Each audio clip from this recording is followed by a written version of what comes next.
This is a video tutorial on how to calculate a mixed effects factorial ANOVA with one fixed factor and one random factor. We're going to be using high school and beyond data set from SPSS. Our dependent variable will be reading score.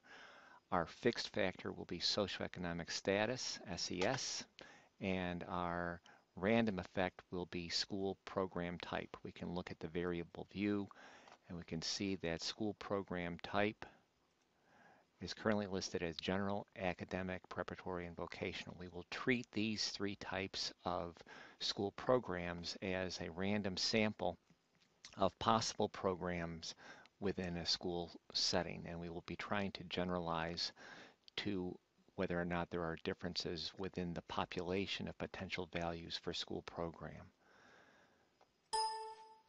To run the analysis, we go to Analyze, General Linear Model, Univariate.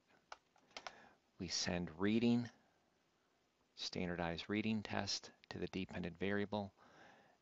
The fixed factor, as we said, is going to be socioeconomic status. Our null hypothesis in this case is that there is no difference in population means for low, middle, and high socioeconomic status in terms of standardized reading score. We will send school program down to the random factor. Our null hypothesis in this case is that school programs account for no variance within the population. Another way of saying that is that the means for all possible school programs are equal within the population in terms of standardized reading score. We click on plots because we're interested in seeing whether or not there is an interaction between school and program. So we are going to run separate lines for each program, and since socioeconomic status is an ordinal variable, it makes sense to use it as the horizontal axis. We click that in order to get a plot of the interaction. Click Continue. We're going to run post hoc tests for SES. You'll see that it doesn't even offer us a post hoc test for program because we are treating program as a random effect. So for our illustrative purposes, we will click just on the Chiffre and click Continue. We'll go to Options and we will select, we'll send overall to the display means so we can get the SES program and interactions. We'll click on Descriptives, Homogeneity tests, and Estimates of effect size. Click on Continue, and we will click on OK. This will provide us the analysis. We can see that we have the descriptive statistics for each level of socioeconomic status and the means within the three sampled values for high school program. We see that we do not reject homogeneity of variance assumption because that value of significance is greater than 0.05. We see our hypothesis tests here. Since our alpha level for SES is greater than 0.05, assuming that our alpha was set at 0.05, we would fail to reject the null hypothesis that the means of SES, the means of reading, were equal for all three levels of SES in the population. However, we find a main effect for program, which tells us that some variance in reading scores is explained by program type.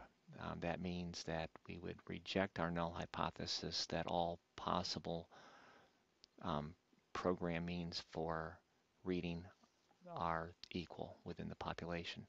We would fail to reject our assumption, our null hypothesis regarding interaction between SES and program. Go down and we can look at the post hoc test to understand where the differences are, and we see that for SES,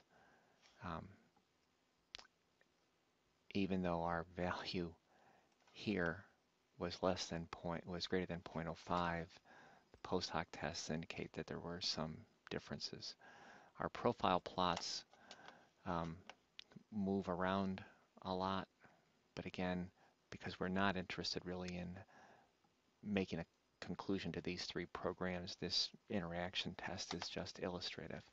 The other thing that we need to do with this data is we have to also run a variance component analysis, and that variance component analysis will look just like the analysis we just ran for the mixed effect factorial ANOVA. To do that, we once again send reading to the dependent variable, SES to the fixed factor, and school program type to the random factor. Then we just click OK. And what this will give us is all of the variance components. So to understand how much variance is accounted for by all possible values of program, what we do is we add up all three of these estimates, and that gives us our denominator. And then we would divide 19.629 by the sum of these in order to get the proportion of variance that is accounted for by program type.